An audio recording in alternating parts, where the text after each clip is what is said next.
বিসমিল্লাহির রহমানির রহিম। প্রিয় শিক্ষার্থীরা, এসএসসি প্রিপারেটরি প্যাকেজ প্রোগ্রামের ব্রিফিং ক্লাসে আমি মোহাম্মদ সুজা মিয়া, সহকারী শিক্ষক, জীববিজ্ঞান, এনএস আমিন রেসিডেন্সিয়াল স্কুল, উলিপুর, কুড়িগ্রাম। শিক্ষার্থীরা, আজ আমি তোমাদের জীববিজ্ঞান বিষয়ের দ্বিতীয় অধ্যায় সম্পর্কে আলোচনা করব। শুরুতেই ব্ল্যাকবোর্ডে লক্ষ্য করো, দ্বিতীয় অধ্যায় জীবকোষ ও টিস্যু। এখানে কয়েকটি প্রশ্ন আছে, আমি প্রশ্নগুলো পড়ব, তোমরা লক্ষ্য করো।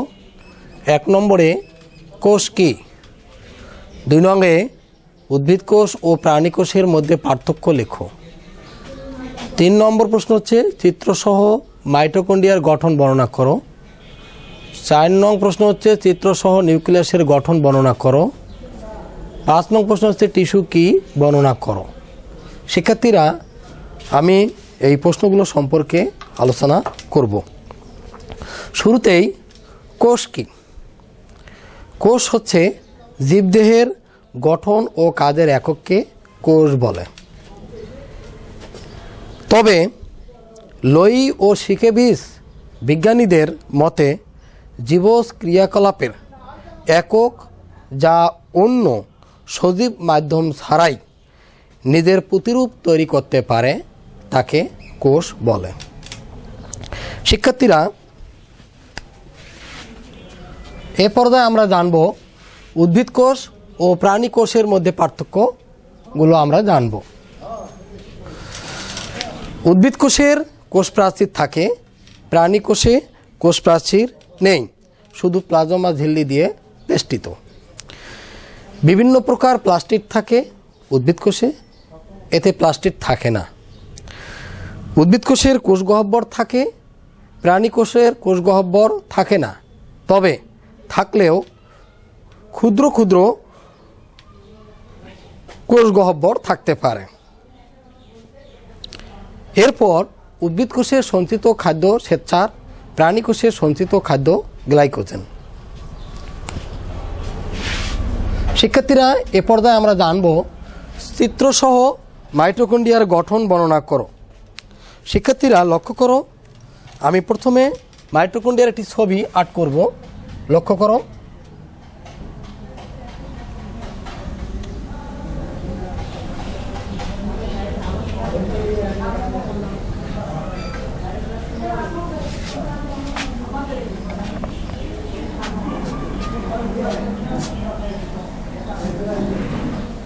লক্ষ্য করো,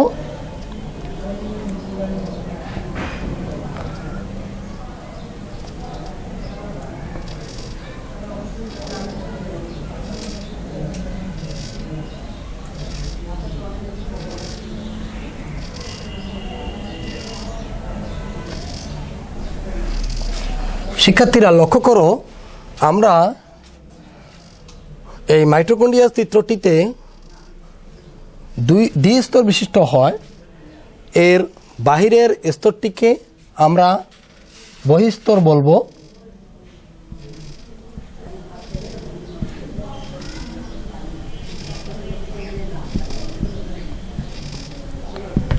এবং ভেতরের স্তরটিকে আমরা বলবো অন্তঃস্তর।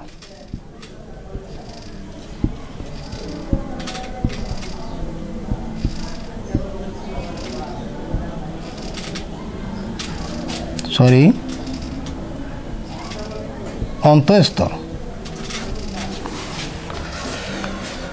শিক্ষার্থীরা, আমরা এই খাঁজ কাটা ভাঁজগুলোকে আমরা গোলাকার সবিন্তক বস্তু থাকবে। আমি কিছু আর্ট করে দেখাচ্ছি।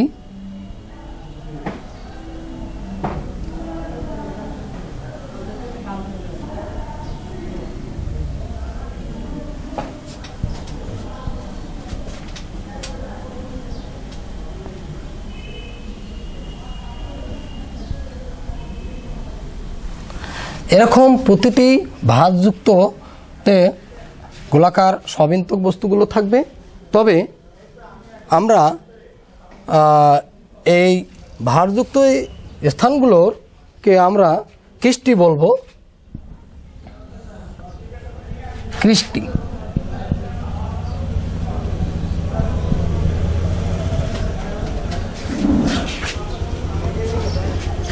এবং এর ভেতরে কিছু ম্যাট্রিক্স নামক পদার্থ থাকবে,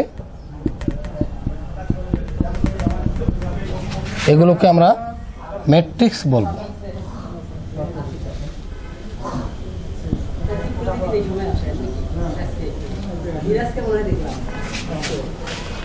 ম্যাট্রিক্স।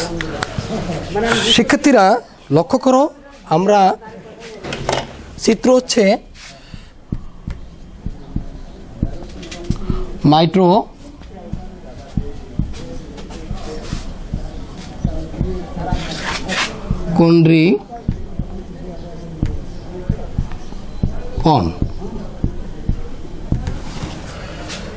শিক্ষার্থীরা আমরা এখন মাইটোকন্ড্রিয়া কি তা জানব।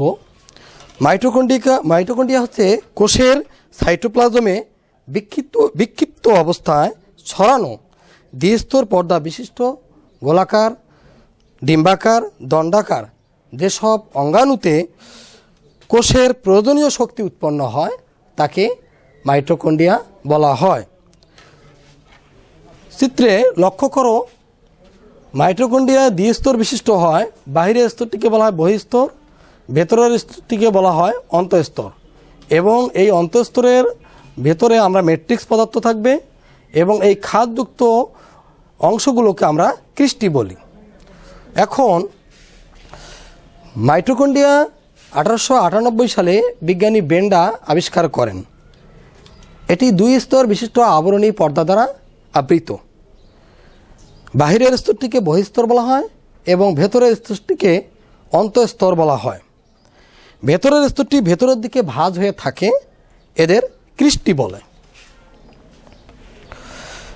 এবং কৃষ্টির গায়ে বৃন্তযুক্ত গোলাকার বস্তু থাকে, এদের অক্সিজোম বলে।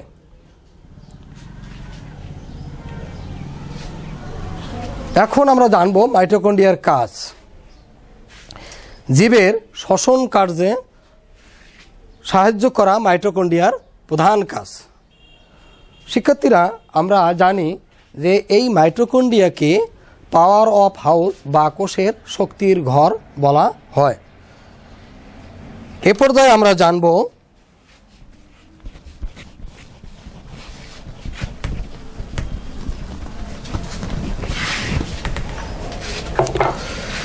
চিত্রসহ নিউক্লিয়াসের গঠন বর্ণনা করো। শুরুতেই আমরা একটি নিউক্লিয়াসের ছবি আর্ট করব। শিক্ষার্থীরা লক্ষ্য করো, দেখো আমরা নিউক্লিয়াসের ছবি আর্ট করব। দেখো আমরা গোলাকার একটি বলের মতো শুরুতেই করব, তারপর আরো একটি স্তর এভাবে দেব আমরা।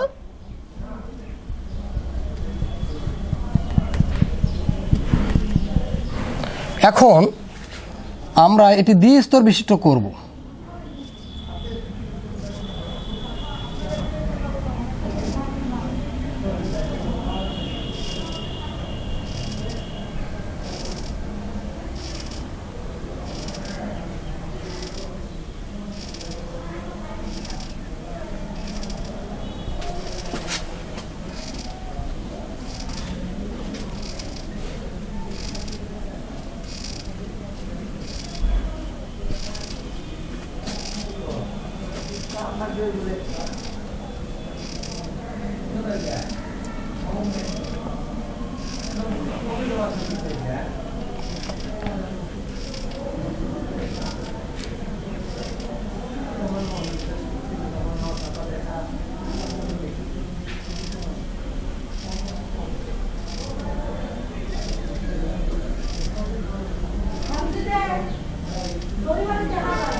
শিক্ষার্থীরা লক্ষ্য করো, আমরা একটি নিউক্লিয়াসের ছবি আর্ট করব।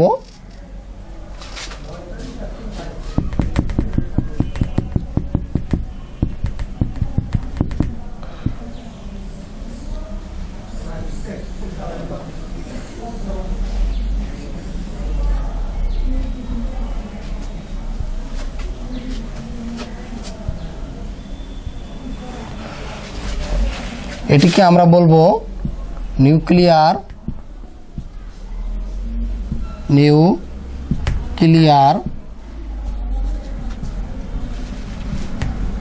পর্দা। এটিকে বলবো আমরা নিউক্লিয়ার রন্ধ্র। নিউক্লিয়ার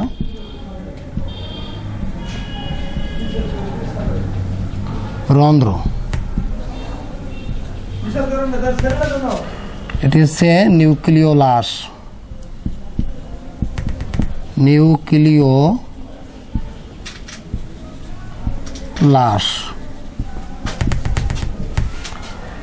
এটি হচ্ছে নিউক্লিওপ্লাজম।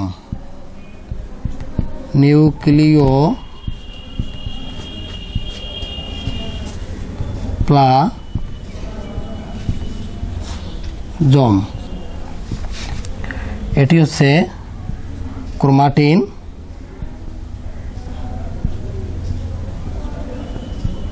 ক্রোমাটিন। তন্তু বা জালিকা।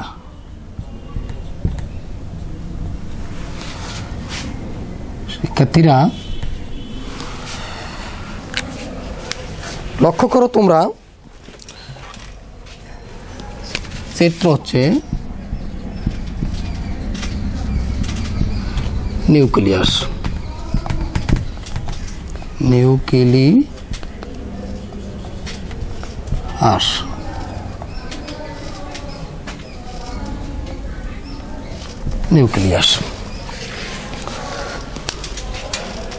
শিক্ষার্থীরা লক্ষ্য করো, নিউক্লিয়াস 4টি অংশের সমন্বয়ে গঠিত। নিউক্লিয়ার পর্দা, নিউক্লিয়ার এটি রন্ধ্র, এটি নিউক্লিয়াসের অন্যান্য কাজে ব্যবহৃত হয়। দ্বিতীয়টি হচ্ছে নিউক্লিওলাস, তৃতীয়টি হচ্ছে নিউক্লিওপ্লাজম এবং চতুর্থ হচ্ছে ক্রোমাটিন তন্তু বা ক্রোমাটিন জালিকা।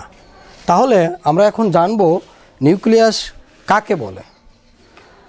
তাহলে হচ্ছে যে প্রোটোপ্লাজমের মধ্যে ঘন ও অপেক্ষাকৃত সুস্পষ্ট গোলাকার, ডিম্বাকার বা নলাকার অঙ্গ দেখা যায়, তাকে নিউক্লিয়াস বলে।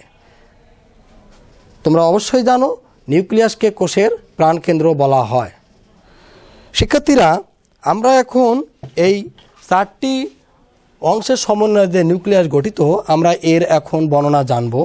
শিক্ষার্থীরা লক্ষ্য করো, প্রথমেই নিউক্লিয়ার পর্দা।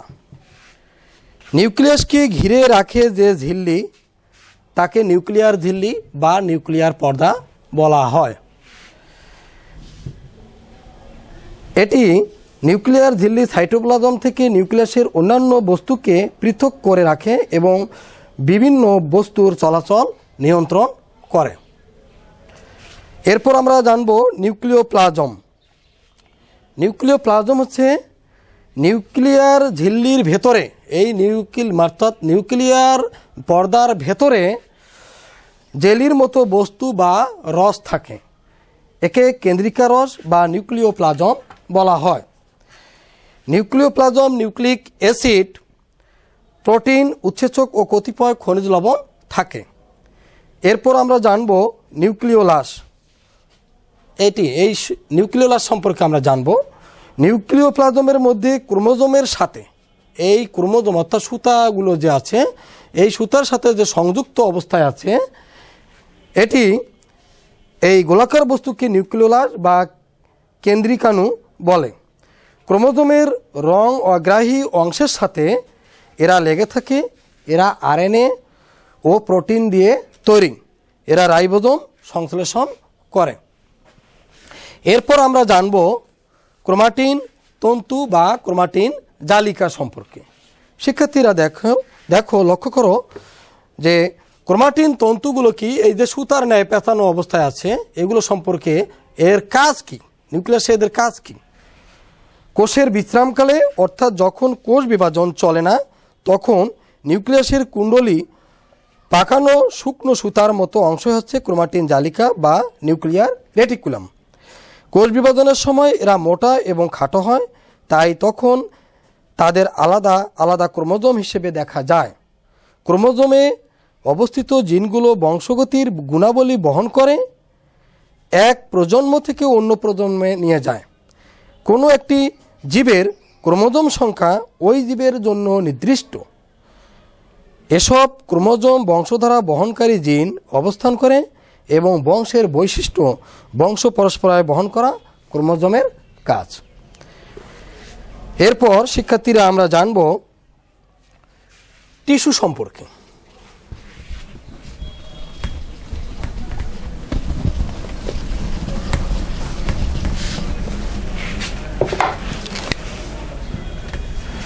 টিস্যু কি বা কাকে বলে? একই উৎস থেকে শ্রেষ্ঠ কতকগুলো কোষের আকার, আয়তন, গঠন অভিন্ন হওয়া সত্ত্বেও যখন সংঘবদ্ধভাবে বা দলবদ্ধভাবে একই ধরনের কাজ করে তখন তাকে টিস্যু বলা হয়।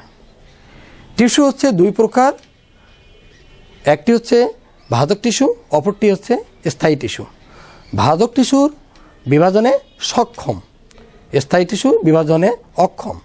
আমরা স্থায়ী টিস্যুকে আবার তিন ভাগে ভাগ করতে পারি। এক, সরল টিস্যু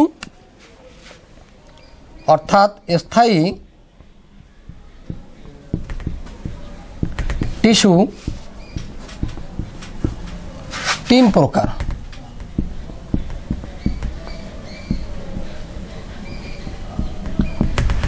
যথা এক নম্বরে হচ্ছে সরল টিস্যু,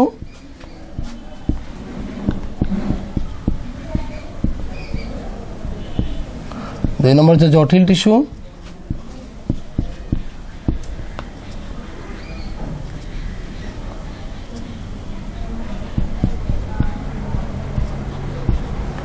তিন নম্বর হচ্ছে ক্ষরণকারী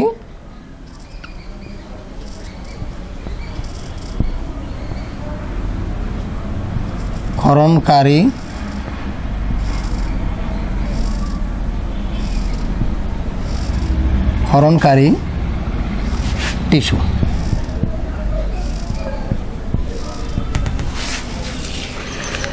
শিক্ষার্থীরা লক্ষ্য করো, স্থায়ী টিস্যু হচ্ছে তিন প্রকার: সরল টিস্যু, দুই নম্বর হচ্ছে জটিল টিস্যু, তিন নম্বর হচ্ছে ক্ষরণকারী টিস্যু।